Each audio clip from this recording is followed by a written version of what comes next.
Good morning. It's Erev Shabbos Kodesh Pashas Achrei Kedoshim Zayin Iyeh Tufshin Pai Vuf on Edge. My name is Gershy Schwarcz and I'm your host on Edge. We have a lot to unpack, so let's get right to it. Your daily report of the news of the last 24 hours, powered by Yiddish24, provided to you by The Click. Trump orders his men to shoot and kill small Iranian ships. Israel's ceasefire with Lebanon is now officially extended. But not with Hezbollah. Hezbollah doesn't care.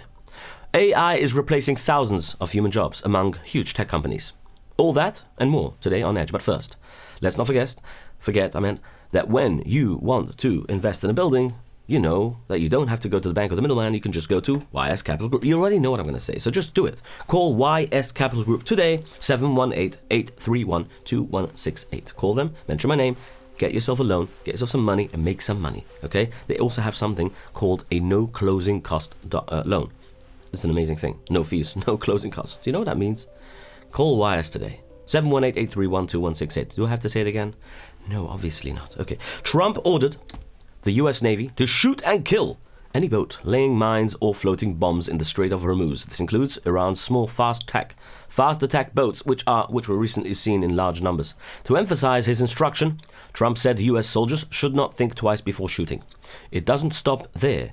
The USS George H.W. Bush strike group arrived in waters near Iran yesterday. This means thousands of additional American personnel are now in the Middle East. They were brought by the third U.S. aircraft carrier and warships carrying dozens of advanced fighter jets. All these are happening now despite the extended or the broken or the fragile or the snoozed ceasefire, might I say. The US is also considering eliminating a man named Ahmad Vahidi. He's the commander of the Iranian Revolutionary Guard due to his extreme positions. Obviously, the US, why would they tell us this? Anyway, the US believes that he and other Iranian leaders are in the way of peaceful negotiations between the US and Iran. The stock market suddenly dropped today after news that peace talks between the United States and Iran are going poorly. The two sides are still very far from making a deal, mostly because of growing tensions over the Strait of Hormuz waterway.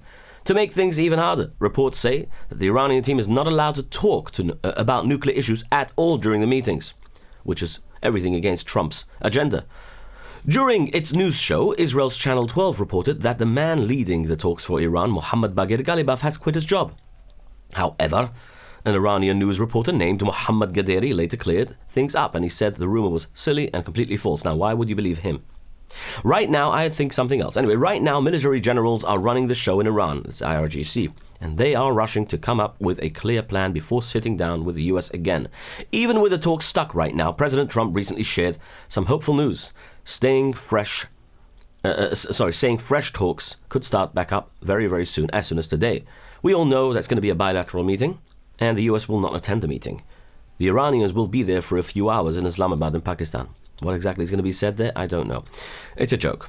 Yeah, sadly. Israel is preparing to fast-track military actions against Iran, according to Defense Minister Israel Katz. He explained, we are waiting for a green light from Trump, from the United States, first and foremost, to finish off the elimination of the Khamenei dynasty and to send Iran back to the Dark and Stone Ages by blowing up its primary energy and electricity facilities and crushing the national economic infrastructure, which will collapse its foundations. Simply put, he wishes to completely get rid of Iran, but only if the US approves. On the other hand, the US extended Israel's ceasefire with Lebanon by 3 weeks. This agreement was formalized in Washington yesterday during the peace talks between the two countries. Trump confirmed that Israeli Prime Minister Benjamin Netanyahu and Lebanese Prime Minister Michael Aoun will likely meet face-to-face in Washington very soon. However, as you know, the ceasefire between Israel and Hezbollah in Lebanon was just broken. The Hezbollah also pronounced that it will continue fighting Israel. Trump said, "They do have Hezbollah to think about. We are going to be working with Lebanon to get things straightened out there in that country. Strait of Hormuz to straighten out. I think it will be a wonderful thing." I love that joke, by the way. "I think it will be a wonderful thing to get this worked out simultaneously with what we are doing now in Iran." An Israeli child was lightly injured after being targeted by rock throwers in the West Bank in Yiddish. The Israeli military confirmed that terrorists were behind that stoning.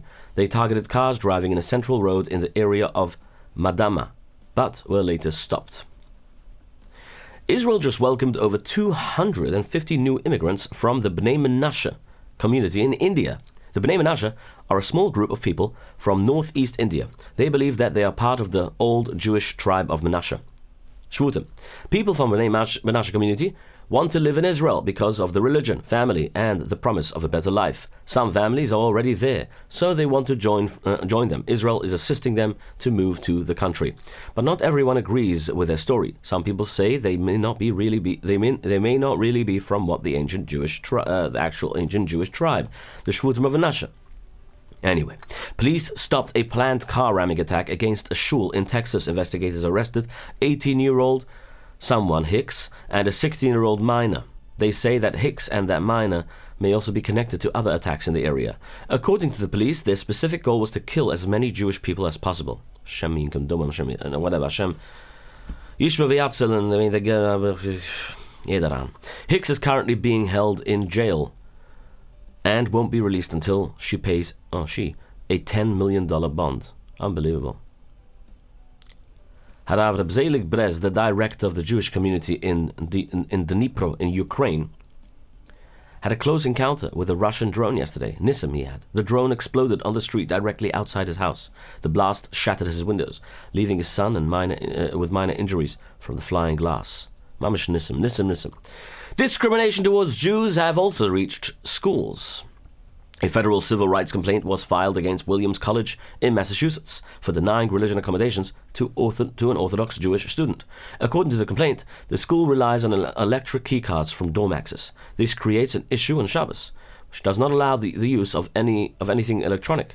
The complaint states the college regularly leaves the observant students locked out in the cold rather than providing a physical key.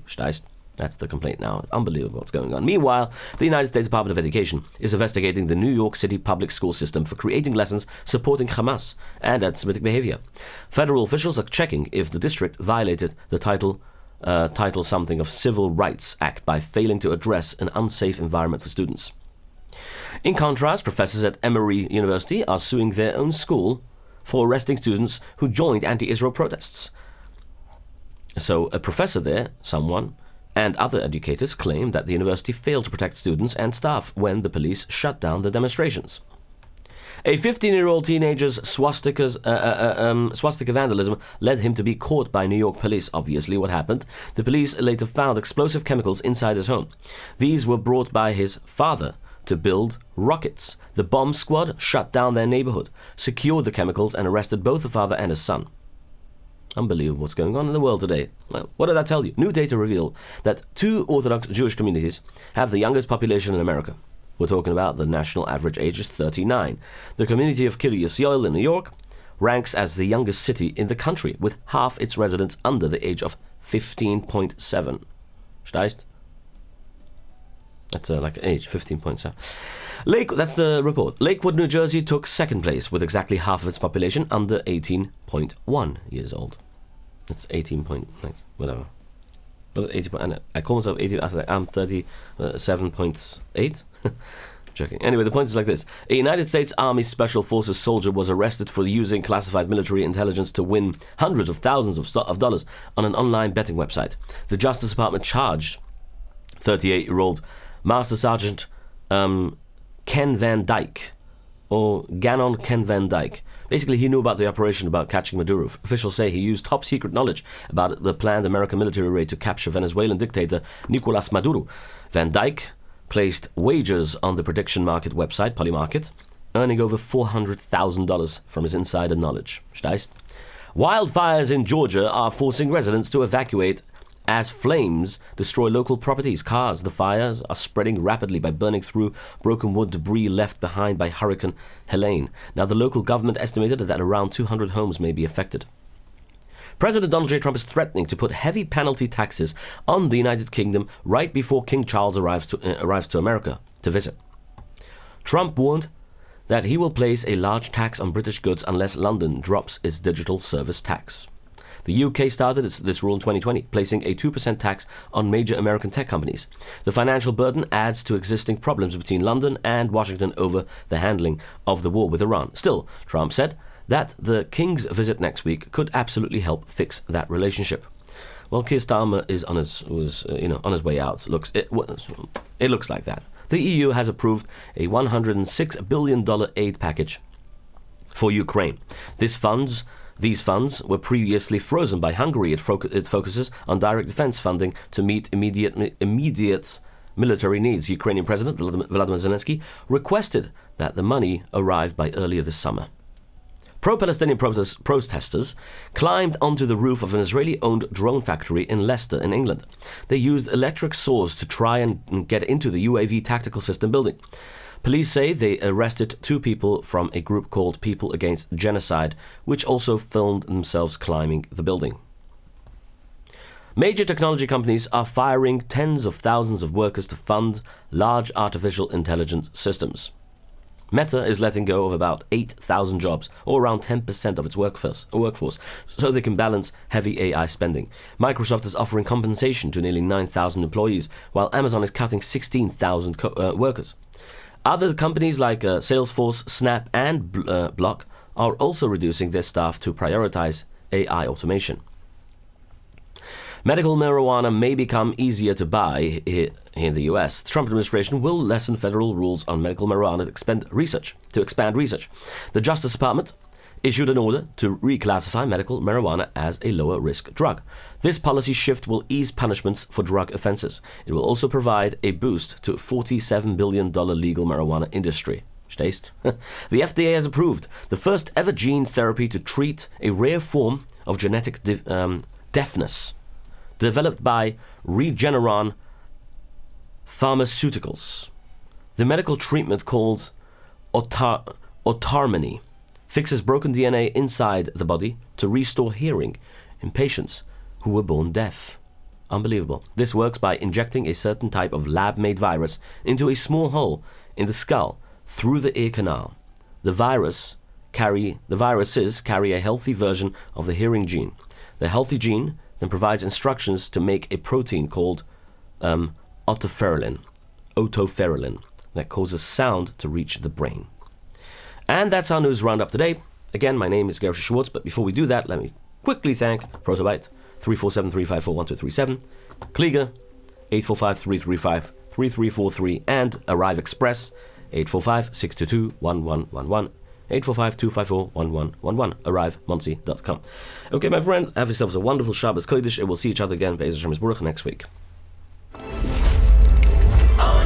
Your daily report of the news of the last 24 hours, powered by Yiddish24, provided to you by The Click.